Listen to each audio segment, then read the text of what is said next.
गणेशपुराणम् उपासनाखण्ड अष्टषष्टितमोऽध्यायः। कृतवीर्येण संकष्टचतुर्थीव्रताचरणम्। शूरसेन उवाच अन्यं कथय शक्रत्वं गणनाथ कथां पुनः। कृतवीर्यस्य जनकः किं चकार ततः परम्।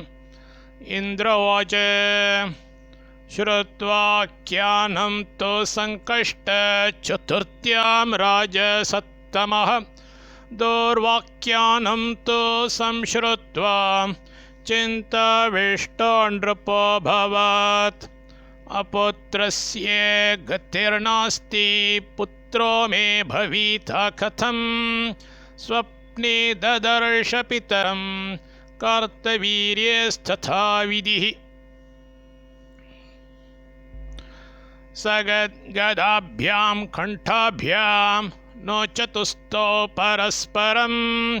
आलिलिङ्गतुरन्योन्यं प्रेम विह्वलचेतसा। ततः पुत्रं करे धृत्वा पर्यङ्के स्थापयत्पिता। उवाच च त्वया पुत्रार्थं बहुधा श्रमः। क्रियते चाहमप्येकम् उपायं वच्मि ते नघ। मृत्युलोकादागतेन कथितं नारदेन मे। तदैवाहं गतः पुत्र ब्रह्मणा सदनं प्रति। पप्रच्छाहं नमस्कृत्य ब्रह्माणं सर्ववेदिनम्। कथं मे भविता पुत्रः सन्तति कमलासना।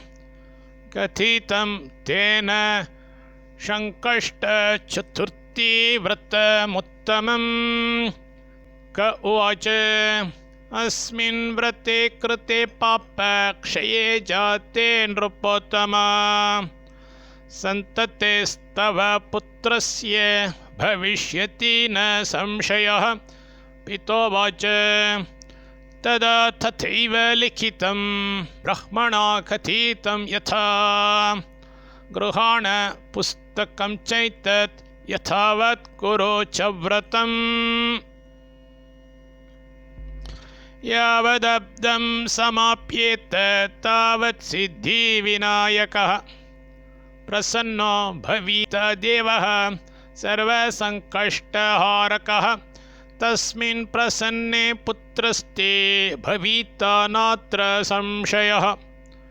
इत्युक्त्वान्तर्हितस्तस्य पुत्रस्य जनको नृप। जजागार ततो राजा कृतवीर्यस्तु वैबली। ददर्श पुस्तकं हस्ते स्वप्नार्थान् परिसस्मरे। ममोच्चाश्रोणि नेत्राभ्यां शोकानन्द परिप्लुतः। पितुर्वियोगाच्चोकार्तः पुस्तकाप्तेश हर्षितः।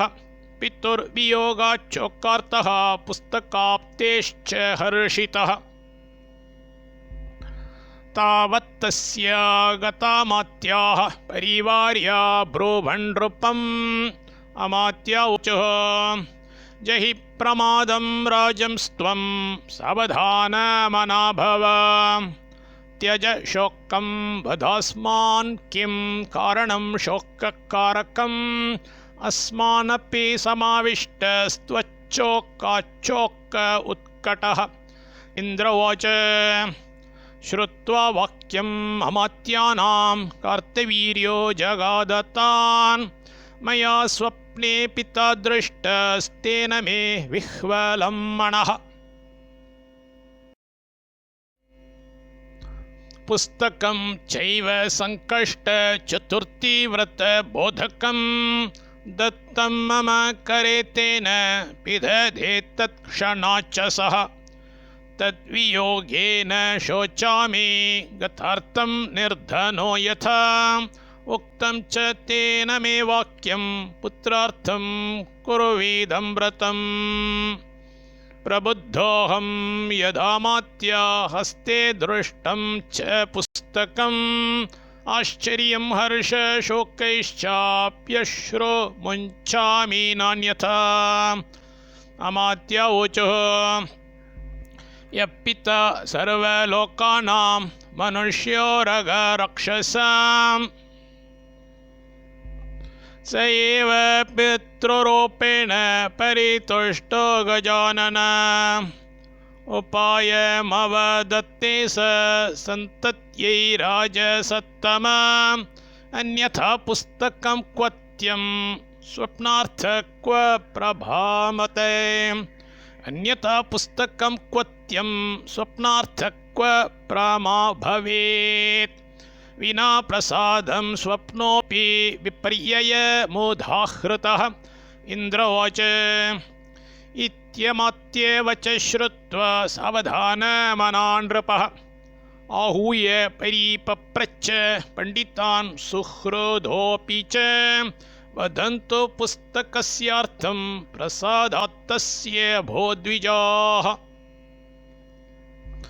तवूचो पुस्तकं दृष्ट्वा तस्यार्थं सर्वसंसदि द्विजावोचुः ब्रह्मणकृतवीर्यस्य संवादोऽत्र महान् नृप चतुर्थी सर्वसङ्कष्टनाशिन्यत्र निरूपिता चन्द्रोदये गणेशस्य पूजा प्रोक्ता सविस्तरा अंगारकचतुर्थ्यास्तु महिमा बहुशोऽपि च तिथिदेवविधूनां च अर्घ्यदानं समन्त्रकम् एकविंशतिविप्राणां भोजनं चैव पूजनम्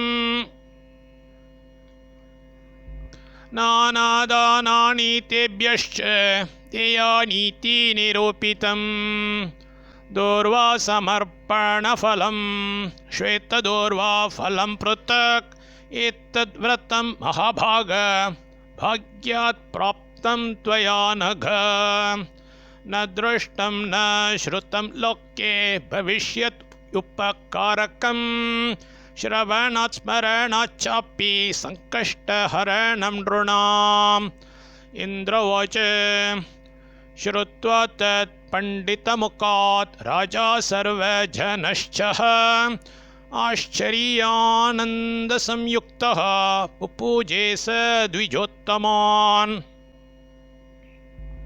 वस्त्रालङ्काररत्नानि धनं धान्यं ददौ बहु अत्रिमाहूय राजापि गुरुं निजकुलस्य च सुमुहूर्ते ततो गृह्णात् परिपूज्य यथाविधि देवं विनायकं तं च विद्यातेकाक्षरां शुभाम् जजापमन्त्रं तमनन्यभक्त्या ध्यायन् गणेशं विजितेन्द्रियः स व्रतं च चक्रे गणनाथतुष्ट्यै सुताप्तये सङ्कटनाशनं तत् सुताप्तये सङ्कटनाशनं तत् इति श्रीगणेशपुराण उपासनाखण्डे व्रतनिरूपणं नामाष्टष्टितमोऽध्यायः।